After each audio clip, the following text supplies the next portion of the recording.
안녕하세요. 사연 왔어요 톡톡입니다. 구독과 좋아요, 알림 설정 꼭 부탁드립니다. 그럼 오늘의 이야기 시작해 보겠습니다. 저는 완벽한 가정을 가지고 있습니다. 드라마에서나 볼 것처럼 자상하고 능력 있는 남편과 사방에서 어린이 모델 제의를 받을 정도로 예쁘고 사랑스러운 4살 딸, 그리고 저한테 조금의 부담도 주지 않으려 하시는 시부모님까지. 친구들 중에서는 제가 부러워 자다가 벌떡 일어났다는 농담을 하는 사람이 있을 정도입니다. 워킹맘으로 사는 것이 쉽지는 않았지만 친정 엄마도 도와주시고 무엇보다 시어머니께서 일하면서 아이 키우면 몸 쉽게 상한다고 초반부터 도우미 아주머니를 붙여주셔서 큰 도움을 받았죠. 퇴근 후 주말이면 늘 남편이 저를 쉬게 하고 아이를 돌보았고, 아이와 좀 떨어져 있어도 되는 나이가 된 후에는 아예 아이를 데리고 밖으로 나가서 저녁에 자는 시간 다 되어서나 들어오곤 했습니다. 제가 아이 데리고 어디를 가는 거냐고 물을 때마다 남편은 시댁에 가서 시어머니, 시아버지와 편한 시간을 보내는 거니까 걱정하지 말라고 하고 정말로 제가 편하게 저만의 시간을 가질 수 있게 모두가 배려해 주었어요. 솔직히 처음에는 마음이 불편하기도 했는데 이게 습관이 되니 너무 좋더라고요. 덕분에 저는 주말이면 거의 대부분 오롯이 제 시간을 가지면서 취미 생활도 하고 자기 개발도 할 수 있었습니다. 그렇다고 늘 제가 아이를 남편에게만 맡겨둔 건 아닙니다. 주중에는 거의 퇴근 후 제가 아이와 애착 시간을 갖고 시간이 될 때마다 온 가족이 여행을 하면서 친밀한 시간을 보냈거든요. 그 덕에 아이는 사랑에 고픈 거 없이 해맑게 잘 자랐고 양쪽 집에서도 관심과 애정을 듬뿍 받았습니다. 비교적 남들보다 쉽게 아이를 키워서인지 아이가 3살 무렵이 될 때부터 둘째 생각이 나더라고요.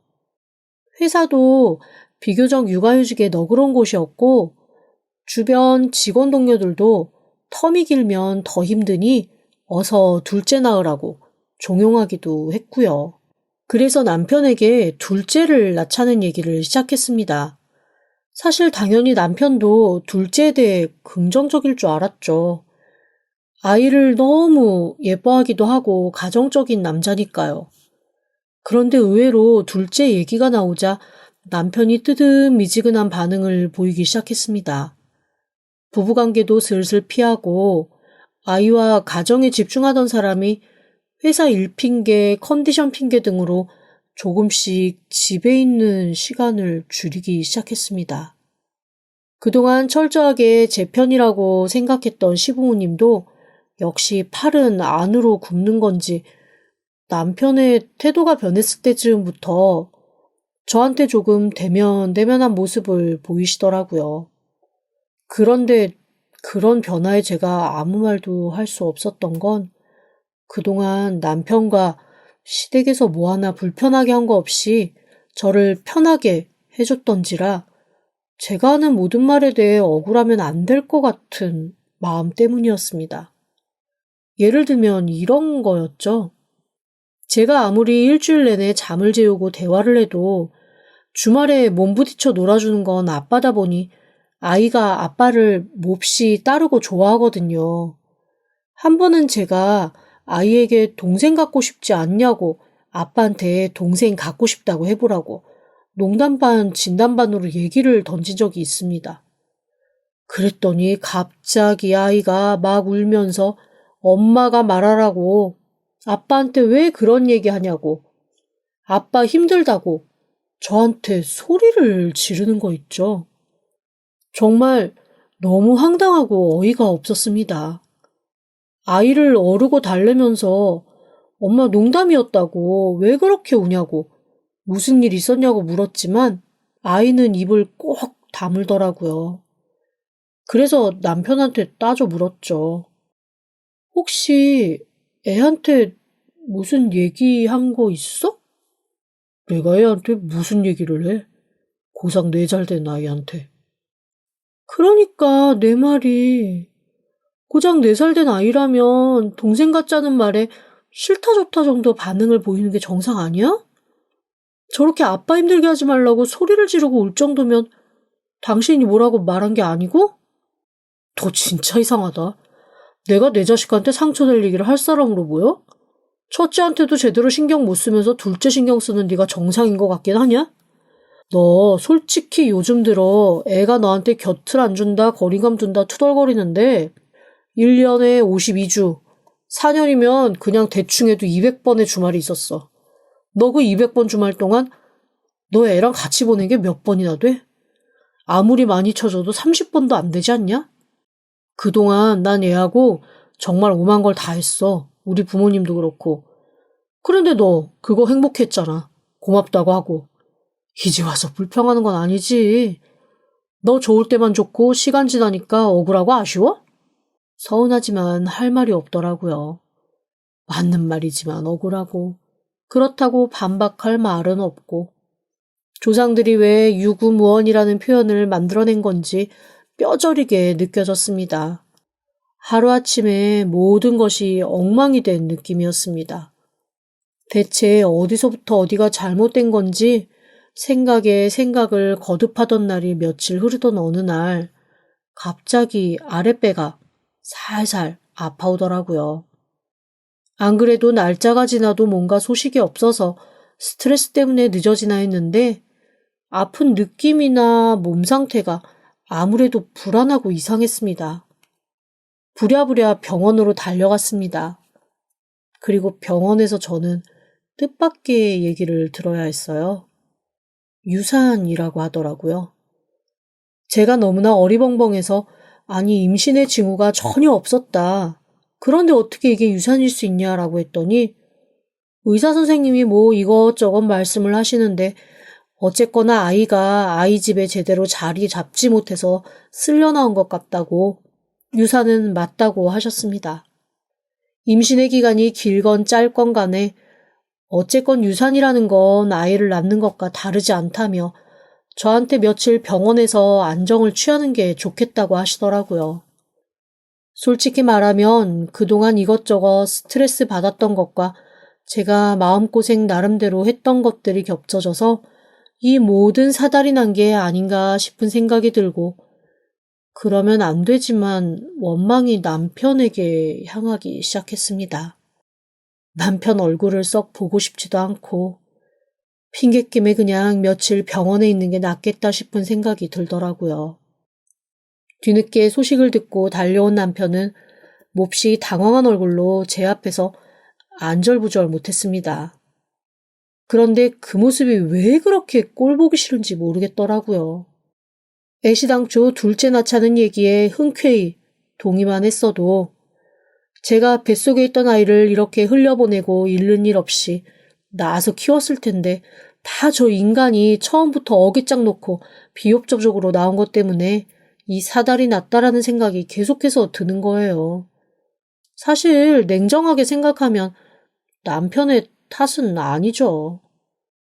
그런데 당시에 저는 그냥 누군가를 하나 붙들고 원망이라도 해야 조금 숨쉬고 살 수 있을 것 같았습니다.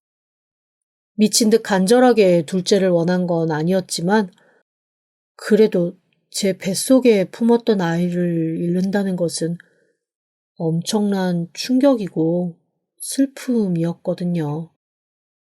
그래서 저는 병원에 있을 수 있을 만큼 머물기로 결정했습니다. 사실 제가 그렇게 병원에 오래 있을 상황은 아니었어요. 왜냐하면 저희 시부모님이 미국에서 결혼해 살고 있는 시누이가 좀 와달라고 하는 바람에 며칠 전 미국으로 출국을 하신 상황이었거든요. 아이를 봐줄 사람도 없고 제가 집에 가는 게 맞았지만 도저히 이 상황에서는 요즘 저한테 은근 거리 두며 상처 주는 제 딸을 볼 자신이 없더라고요. 그거 아세요?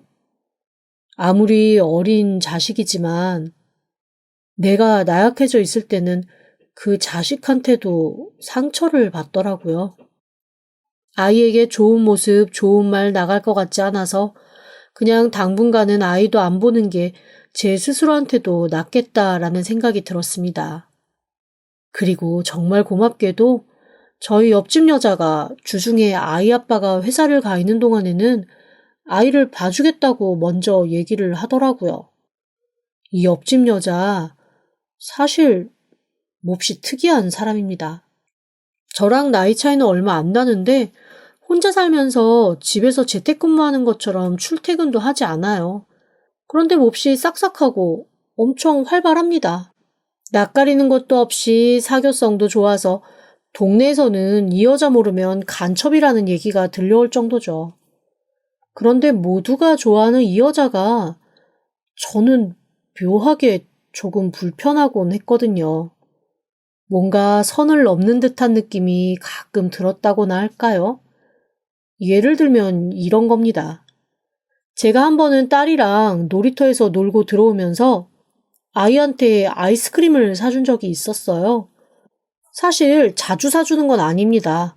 저도 아이 건강 생각하고 다 고민하고 어쨌거나 엄마잖아요. 아이가 사달라는 대로 다 사주거나 그러지 않거든요. 그런데 그날은 딸이 어린이집에서 외부 활동도 엄청 신나게 하고 온 날이었고 약간 더운 날 놀이터에서 한참을 놀았기 때문에 저한테 진짜 간절하게 아이스크림이 너무 먹고 싶다고 아이스크림 사달라고 읍소를 다 하더라고요. 그래서 제가 평소에는 잘 허락하지 않지만 이번만 맛있게 먹자라며 아이스크림을 사줬거든요. 그런데 아이가 아이스크림을 쪽쪽 빨아먹으면서 오는 걸 보더니 옆집 여자가 저한테 글쎄 이렇게 말하는 겁니다.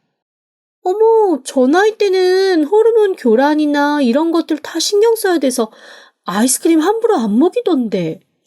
그런 거 그냥 아무렇지도 않게 먹이나 봐요? 그런데 그 얘기를 듣는데 순간 기분이 조금 언짢더라고요. 내 아이 누구보다 내가 잘 아끼고 케어할 텐데 그런 말을 하는 것 자체가 선을 넘는 것처럼 느껴졌습니다. 사실 그때가 처음이 아니었거든요. 제가 놀이터에서 애들 엄마랑 같이 앉아서 이런저런 얘기하며 아이가 노는 걸 보고 있을 때 지나가다가 엄마들 무리한테 아는 척하고 슬그머니 끼어앉더라고요. 그때도 무슨 얘기하냐 그래서 요즘에 뭐 해 먹는지 얘기한다고 그러면서 자연스럽게 대화를 나눈 적이 있었습니다. 그때도 다른 집에서 우리 애는 요즘에 편식을 너무 한다. 대체 뭘 먹여야 할지 모르겠다라는 얘기를 하길래 저는 아무렇지도 않게 우리 애는 전복을 좋아해서 요즘에 전복 요리 엄청 많이 해주고 있다.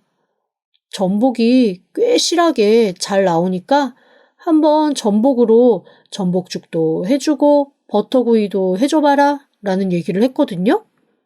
그랬더니 무슨 제가 아이한테 독이라도 먹이는 것처럼 펄쩍 뛰더니 아이한테 전복을 너무 많이 먹이면 성조숙증이 올 수 있다고 그런 것도 모르면서 아이 키우냐는 식으로 저를 몰아붙이는 겁니다. 제가 너무 당황해서 얼굴이 다 빨개졌다니까요. 아니, 고작 이제 3살 반, 4살 되어가는 아이한테 전복 많이 먹었다고 성조숙증 온다는 얘기 저는 듣다 처음 들어본 얘기였거든요. 자기가 어디에서 봤는데 라는 얘기를 하면서 끊임없이 성조숙증 얘기를 마구 해대는데 너무너무 기분이 나빴습니다. 정말 불쾌하기가 이로 말할 수가 없더라고요. 제 표정이 굳어지니 오히려 옆에 있던 다른 엄마들이 당황하면서 그런 거 먹는다고 그런 게 그렇게 금방 드러나냐고. 어차피 전복 같은 건 몸에 좋아서 어른들도 보양식으로 먹지 않냐고. 그렇게 무마해주는 덕에 은근슬쩍 넘어가고 말았습니다. 하지만 제 기분이 나쁜 건 영 사라지지가 않더라고요. 그 불쾌감을 계속 아는 채 집에 와서도 뚱하게 있자니 남편이 회사에서 돌아와 슬금슬금 제 눈치를 보면서 무슨 일이 있었냐고 묻는 겁니다. 제가 너무 기분이 나빠서 남편한테 와르르 쏟아냈거든요. 그런데 그날도 사실 그 여자보다도 남편 때문에 좀 더 속이 상하기는 했어요. 얘기를 다 듣고 남편이 진짜 아무렇지도 않게 피식 웃으면서 모르고 아무렇게나 짓거린 말에 뭐하러 그렇게 파르르 화를 내면서 펄펄 뛰냐는 겁니다. 그러면서 글쎄 저한테 참 쓸데없는 거에 신경 쓰느라고 너도 참 에너지 쓰느라 애쓴다라는 식으로 응대하는 거 있죠. 그 모습이 저는 더 서운하더라고요. 사실 제가 원했던 남편의 모습은 그 말을 듣고 펄펄 뛰며 옆집으로 가서 그 여자 싸대기라도 한 대 올려 붙여줬으면 하는 거였거든요. 왜냐하면 그 얘기 듣고 아이 데리고 집으로 올라오는 내내 왜 나는 거기에서 더 세게 말을 못했나? 다른 여자들이 그렇게 말릴 때 너 지금 남의 애한테 무슨 얘기하는 거냐고 왜 버럭버럭 소리 지르며 그 여자 멱살잡이도 못했나? 스스로가 너무 한심하고 짜증나서 엄청 신경질이 나 있는 상태였거든요. 그래서 남편이 부르르 떨며 가서 멱살이라도 잡으면 저도 그참에 같이 가서 머리 끄댕이라도 한번 잡고 오려고 했는데 남편이 너무 아무렇지도 않게 그런 얘기 들었으면 기분은 나쁘겠지만 듣고 잊어라는 식으로 넘어가니까 이거는 와, 남의 편이라서 남편이라더니 정말 도움 안 되는구나 라는 생각에 한숨만 푹푹 새어나왔습니다. 그런 일들이 몇 번 있은 다음부터 사실 저는 그녀와 별로 친하게 지내고 싶지 않아서 슬금슬금 피해 다니곤 했어요. 그런데 어디 한 동네 살면서 그게 쉬운가요? 게다가 얼마나 오지랖은 또 넓은지 다니면서 안 마주치는 적이 없었습니다. 그리고 어린 제 딸은 박사 이모라고 부르면서 그 여자를 엄청 따랐어요. 모르면 뭔가를 물어보는데 거기에 대해서 대답을 못 해준 적이 한 번도 없었다나요? 그런데 참 시간이 그렇게 흐르다 보니 그런 거에 예민한 내가 더 이상한 건가? 혹시 내가 까다롭게 구는 건가? 라는 생각이 들면서 오히려 헷갈리는 지점이 오더라고요. 다른 사람들이 모두 아무렇지도 않은데 저 혼자만 부르르 떨며 화를 내고 있는 거잖아요. 가장 가까운 남편조차도 거기에 대해서 뭘 그렇게 발끈하냐며 저를 이상한 사람 취급하는데 이거는 너무 기분은 나쁘고 헷갈리는 기묘한 상황이었습니다. 이런 식으로 사람 하나 바보 만드는 거 정말 쉽겠구나 싶으면서도 내가 정말로 다른 사람들에 비해 유난히 예민하고 까다로운 건가라는 자기 반성도 하고 여튼 영 복잡하고 어지러운 채로 유야부야 넘어갔죠. 그리고 제가 한번 그렇게 얼굴을 찌푸린 걸 보고 나더니 그다음부터는 그렇게 선을 넘는 행동을 많이 하지는 않더라고요. 이 여자도 나름 눈치가 있는 여자라서 그랬는지 제가 불쾌했던 거를 아마 느꼈던 모양입니다. 오히려 한번 제가 그렇게 불쾌감을 표현한 다음부터는 조금 관계는 더 편해졌어요. 저한테 딱히 살갑게 뭔가 요구하지도 않고 어느 정도 거리감 지키면서 저희 집에 잘할 거는 계속 잘했거든요.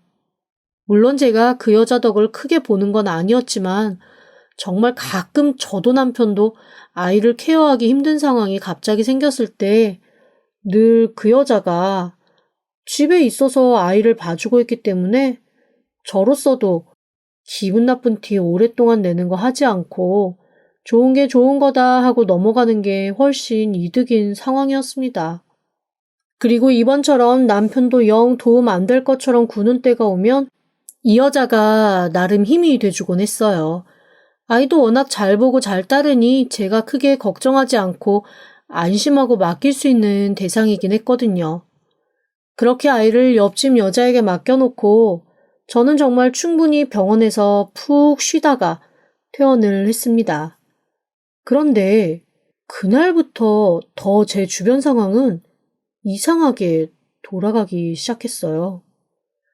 일단 제가 집에 왔는데도 딸이나 남편이 저를 조금 더 반가워하거나 환영하는 느낌이 달지 않는 겁니다. 오히려 둘이서 슬그머니 저를 밀어내는 듯한 느낌을 더 많이 받았어요.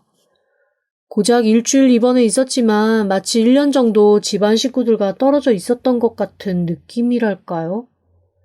아이는 제가 무언가를 해주려고만 하면 힘차게 고개를 저으며 싫다고, 엄마가 해주는 거 싫다고 딱 잘라 거절을 하더라고요. 아이한테 왜 엄마가 싫으냐, 엄마가 뭐 잘못한 거 있냐, 그러지 말고 엄마한테 얘기를 해봐라 라고 하지만 마치 저한테 뭔가 얘기하면 큰일이 나는 것처럼 아이는 아무 말도 하지 않고 고개만 저었습니다. 제가 남편에게 물어봐도 남편 역시 아이가 그러는 걸 자기가 어떻게 아냐는 식이었어요. 오히려 저한테 또 예민하게 군다며 이제는 아이가 하는 모든 행동이 다 자기 탓이라고 할 거냐고 오히려 저를 퉁박주는 형국이었죠. 이런 식으로 사람 하나 바보 되는 게 정말 순식간이구나라는 생각이 들면서 그냥 외롭고 쓸쓸한 생각밖에 들지 않았습니다. 그리고 제 이런 마음에 결정타를 찍는 사건이 하나 생기고 말았어요. 제가 병원에서 퇴원을 했지만 그 과정에서 다른 곳도 이것저것 좀 돌봐야 하는 상황이 생겨서 계속 병원을 다녀야 했거든요. 결국 회사에 장기 휴가를 내고 몸부터 추스리기로 했습니다. 그 얘기를 듣고 남편과 시댁 쪽에서는 뭐 그거야 네가 알아서 할 일이지 라는 식으로 별다른 관심을 보이지 않더라고요. 아픈데 그런 식으로 돌봄받지 못하는 상황까지 생기니까 제 마음이 그냥 너무 외롭고 쓸쓸하고 초라해졌습니다. 제가 그런 얘기를 하면 남편은 그냥 다 귀찮다는 듯한 얼굴로 왜 또 그런 식으로 시비를 거느냐라는 반응이었고요. 모두가 부러워했던 다정하고 행복한 생활이 아니 마치 신기루처럼 후룩 사라져버린 듯한 느낌에 저는 더 힘들었습니다. 사람이 겪어보지 못한 거면 그리워할 이유도 없는데 저는 이미 너무 완벽한 가정생활을 겪었잖아요. 그러다 보니 그게 사라졌다라는 그 상실감이 저를 너무나 힘들게 했습니다. 사람이 그렇게 상실감에 시달리다 보니 우울증이 다 오더라고요. 그냥 길을 걷기만 해도 눈물이 나고 눈물이 그치지 않아 계속 닦으면서 내가 왜 이러지 라며 혼자말 하는 시간이 길어졌습니다. 제가 이렇게 우울해하니까 남편은 저한테 제가 지금 아이랑 함께 있는 게 아이 정서에 도움이 되지 않을 것 같다며 아이를 데리고 당분간 시댁에서 지내겠다고 하더라고요. 그런데 그 말에도 저는 별다른 반응을 보이지 못했습니다. 왜냐하면 남편이 하는 말이 맞는 말이었거든요. 제가 옆에 있어봐야 아이에게 도움될 일은 하나도 없었습니다. 1년 전만 해도 행복에 가득 차서 제가 환상의 스위트홈이라고 불렀던 제 집은 저 혼자만 덩그러니 남은 쓸쓸한 집이 되고 말았어요. 아이가 보고 싶어서 영상통화를 하면 아이는 항상 쌀쌀맞게 나 놀아야 되니까 끊으라며 제 전화를 끊어버리곤 했습니다. 저한테도 다정하고 사랑스러웠던 딸아이가 갑자기 왜 이렇게 변해버렸을까? 내가 정말 뭔가 크게 잘못한 걸까? 혼자 생각이 깊어지는 날이 계속되었습니다. 그러던 어느 날이었습니다. 그날도 답답한 마음에 집에 혼자 누워있다가 아무 생각 없이 놀이터로 나가 멍하게 앉아 있었거든요. 그런데 평소 딸아이와 함께 놀이터에서 놀던 아이들의 엄마가 우르르 나와서 놀이터에서 담소를 나누고 있더라고요. 딸이 제 옆에 있었으면 같이 가서 인사도 하고 뭔가 얘기를 나눴겠지만 딸도 지금 옆에 없는 마당에 괜히 가서 말 걸고 얘기하기가 저도 좀 부담스러워서 조금 떨어진 곳에 앉아 혼자 멍하게 하늘을 바라보고 있었습니다. 그 누구도 저인 거를 못 알아보길 바라면서 모자 푹 눌러쓰고 구석에 앉아서 마치 그림자인 것처럼 말이죠. 그런데 엄마 하나가 저를 발견하고 슬그머니 다가와 말을 걸더라고요. 혜지 엄마? 오랜만이에요. 순간 저도 모르게 눈물이 왈칵 솟아나왔습니다. 저를 혜지 엄마라고 불러주는 그 자체로 그냥 또 혼자 뭉클했던 거죠. 제가 눈물을 흘리니까 저한테 다가왔던 그 사람이 당황하면서 얼른 옆에 앉더라고요. 아, 죄송해요. 제가 요즘에 감정 조절이 잘 안 돼서. 저도 제가 왜 이러는지 모르겠어요. 아우, 당연히 안 되지. 얼마나 황망하고 황당스러워 그래. 하루아침에 뒤통수를 맞았으니. 순간 이건 또 무슨 소린가 싶어서 제가 가만히 저한테 말을 건 그 사람을 쳐다봤습니다. 그랬더니 한없이 불쌍하다 듯한 눈빛으로 저를 가만히 지켜보면서 제 어깨를 토닥토닥 해주더라고요. 뒤통수라니요? 그게 무슨 말씀이세요? 오히려 제 물음에 황당한 얼굴이 된 건 그분이었습니다. 그러면서 뭔가 막 얘기를 하시는데 대체 무슨 얘기인지 제가 하나도 알아들을 수가 없는 거예요. 제가 무슨 말인지 모르겠다는 얼굴로 계속 두 눈만 꿈뻑꿈뻑 하고 있자니 그분이 입을 떡 벌리며 저한테 이렇게 물어보시더라고요. 아니, 설마 지금 아무것도 모르고 있는 거예요? 이거 아무것도 모르는 듯한 반응인데? 제가 답답해서 한숨을 쉬며 그분께 다시 얘기했습니다. 제가 그러니까 뭘 모른다는 거예요? 제가 모르고 있는 게 뭔데요? 그러자 그분이 혀를 끌끌 차며 제게 해준 얘기는 정말로 충격적인 것이었습니다. 듣다 보니 아이가 1살이 되었을 즈음 무렵부터 시작된 일 같더라고요. 그분이 언제부터라고는 정확하게 말씀해주지 않으셨지만 대충 제 짐작에 그때부터 이어진 일이 아닐까 싶은 생각이 들었습니다. 제 남편이 그 옆집 여자와 아주 오랜 세월 불륜을 저질렀던 상대였습니다. 그분이 머뭇거리며 이렇게 얘기하시더라고요. 처음에는 제가 내연녀인 줄 알았대요. 왜냐하면 남편이 총각 시절부터 그 아파트 단지에 왔다 갔다 하며 만났던 여자가 제 옆집 여자였고 어느 날 이사 들어온다고 하길래 이웃 주민들은 당연히 그 옆집 여자와 결혼해서 사나보다라고 생각을 했었답니다.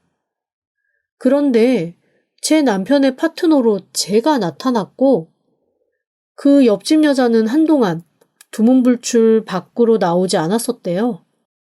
그러다가 제가 아이가 생겼다며 왔다 갔다 하고 그런데 또 주말에는 남편이 아이를 데리고 나가고 남편이 아이를 데리고 나가면 바로 옆집 여자가 어디론가로 따라가고 그걸 저만 모르고 동네 사람들은 아름아름 다 알고 있었던 겁니다.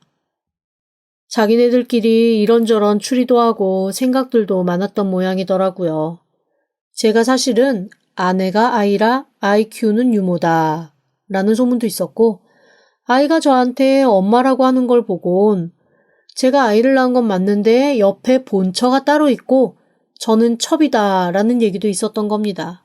그제야 왜 제가 아이를 데리고 가끔 놀이터를 나가면 다들 저한테 애매하게 벽을 뒀었는지 그리고 옆집 여자가 나타나서 저한테 말을 걸거나 시비조로 뭔가 툭툭 얘기를 던지면 안절부절 못하면서 다들 저희 둘이 싸우지 않게끔 가운데서 최선을 다해 중지했는지 어렴풋이 알 수 있을 것 같았습니다.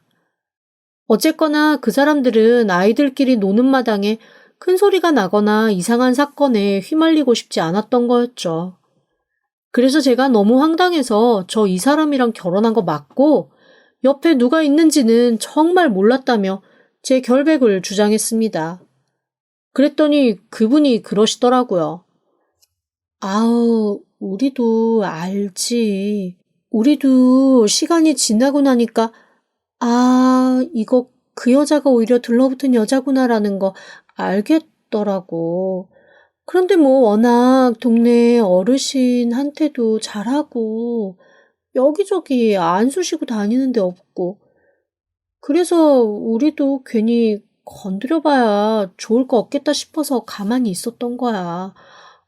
그런데, 그러면서 그분은 제 얼굴을 흘낏 보시더니 말을 슬그머니 흐리셨습니다.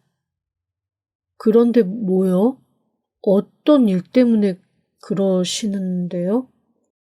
아니, 예전부터 그 집 딸내미가 한 번씩 이상한 얘기를 하더라고. 자기는 친엄마도 있고, 키워준 엄마도 있는데, 앞으로는 친엄마랑 살 거라고.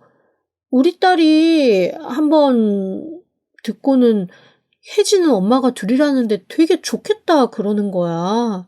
그래서 내가, 아니, 엄마가 둘이라는 게 그게 무슨 소리냐? 그리고 왜 엄마가 둘인데 좋냐? 라고 했더니, 엄마가 둘이면 사주는 것도 훨씬 많이 사주고, 2배로 더 예쁨 받지 않겠냐고 그러는데, 내가 이게 영 이상한 거지. 그래서 한 번은 혜지한테 너 엄마가 왜 둘이니? 물어봤더니 애가 입을 손으로 콕 막고 도리질을 하면서 이거 비밀이에요. 아빠가 아무한테도 말하지 말라 그랬어요. 그리고 휙 까버리는 거야. 그래서 내가 자기 만나면 물어보려고 마음에 담아두고 있었는데 갑자기 병원 입원했다 그러고 사람은 집에 나타나지도 않고 그래서 내가 집까지 찾아갔었거든? 얘기를 듣는데 점점 더 정신이 아득해져 왔습니다. 대체 이게 무슨 소리인가 싶더라고요. 제가 아무 말도 없이 그 다음 말을 기다리면서 가만히 바라보고 있자 그분이 더 제 눈치를 보면서 이렇게 말씀하셨습니다. 아니, 근데 그 집 아빠랑 혜지가 옆집에서 나오더라고. 그리고 날 보고 너무 당황하길래 나도 그냥 같이 당황해서 멍하게 보고 있었더니 그 집 아빠가 더듬더듬 거리면서 애엄마가 입원해 있어서 옆집에서 혜지 봐주고 있었다고 자기가 그래서 혜지 데리고 다시 본가로 가는 길이라고 주섬주섬 대답을 하더라. 아니 근데 상식적으로 좀 이상하잖아. 문 밖에서 애만 받으면 되지. 그 집안에서 나올 일이 뭐가 있겠어. 그분의 얘기를 듣고 저는 약간 아득해져가는 정신을 있는 대로 부여잡으며 생각을 정리하기 시작했습니다. 한마디로 이 강 큰 남자가 바로 옆집에 내연녀를 두고 왔다 갔다 하면서 바람을 피우고 있었고 아이에게도 마치 가스라이팅 하듯 제가 친엄마가 아니라 그 여자가 친엄마라는 둥 앞으로 친엄마랑 살 거라는 둥 그렇게 얘기를 했던 모양이더라고요. 저희 아이가 원래 입이 무겁고 속이 깊은 편입니다. 그 어린 게 저한테는 사실대로 말도 못하고 그저 아빠가 그렇다니까 그리고 할머니, 할아버지가 그렇다니까 그런가 보다 하고 살았던 게 너무 황당하고 속이 상했습니다. 바로 시댁으로 달려갔죠. 그리고 거기서 저는 정말 어이없는 광경을 보게 되었습니다. 옆집 여자와 제 남편 그리고 시부모까지 마치 자기네들이 진짜 한 식구인 것처럼 다 같이 어디서 외식하고 들어오는 하하호호 즐거운 모습을 보게 된 거죠. 그 옆에 제 아이가 아무것도 모르는 얼굴로 지 아빠 품에 안겨 있더라고요. 미친 듯이 달려가서 남편의 뺨을 후려치고 그 옆에서 며느리인 척 웃으며 서 있는 여자의 멱살을 잡아 내동댕이를 쳤습니다. 딸이 너무 놀라 악소리를 질렀지만 일단 저는 저한테서 모든 걸 뺏어가려 한 이 남녀를 응징하는 것밖에는 신경이 쓰이지 않았어요. 시부모님이 놀라서 뜯어말리고 옆집 여자의 비명이 울려 퍼지고 아이가 울고 한마디로 아비규환도 그런 아비규환이 없었습니다. 부랴부랴 시부모님이 아이를 데리고 집으로 들어가시고 저는 양쪽 손으로 제 남편과 옆집 여자의 멱살을 하나씩 잡고 내동댕이 치기 시작했습니다. 저도 어디서 저한테서 그런 힘이 나올 수 있었는지 모르겠더라고요. 어쨌건 그렇게 두 사람을 있는 대로 휘둘러 놓고 저는 바로 이혼 소송을 진행했습니다. 당연히 친자검사도 다 했죠. 제 뱃속으로 낳은 아이를 제가 검증해야 된다는 것 자체가 너무 황당했지만 그게 필요하다면 해야 되는 거였으니까요. 그리고 아이한테는 굉장히 오랜 시간에 걸쳐 모든 것을 차근차근 설명해 주었습니다. 아이가 상처받을까봐 그리고 이해하지 못할까봐 숨기거나 애둘러 말하지 않고 너희 아빠가 바람을 폈고 엄마 대신 다른 여자를 더 사랑해서 그 사람을 네 엄마로 만들어주려고 했던 거다. 하지만 너의 진짜 엄마는 나다. 그래서 너는 앞으로 아빠가 아닌 엄마랑 살게 될 거다. 엄마가 그동안 잘못해서 미안하다. 정말 오랜 시간 아이에게 얘기를 하고 아이의 심리치료도 병행했습니다. 이혼보다 그게 더 힘들었어요. 아이가 한동안 너무 충격을 받아 저와 눈도 마주치지 않고 밤에 잠도 잘 못 자고 분리불안까지 생기는 마당에 저는 친정 부모님께 도움을 요청해서 아이와 24시간 가족이 함께 있는 환경을 만들고 정말 모든 삶을 아이 위주로 바꿔야 했으니까요. 하지만 시간이 점점 지나고 아이도 조금씩 안정을 찾고 특히 심리 상담 치료가 큰 도움을 주어 아이도 모든 상황을 어느 정도 납득하고 이해하고 받아들이는 시기가 왔습니다. 그리고 그 시기쯤 저와 남편의 이혼은 성공적으로 마무리가 되었고요. 제가 쉽게 이혼 안 해줬거든요. 알고 보니 시부모님도 이미 다 알고 있었고 제가 눈치챌까봐 더 잘 해주었던 거였습니다. 처음에 결혼할 때부터 이 모든 거를 계획하고 저를 농락한 걸로 그 집 가족 모두를 다 사기꾼으로 신고해 버렸습니다. 그리고 그 여자한테도 가정 파탄에 대한 죄를 물었죠. 그것뿐만 아니라 사회적 말살까지 시키려고 저는 은근히 동네에서 소문 많이 내는 언니 하나를 붙들고 제 신세 한탄을 늘어놓았습니다.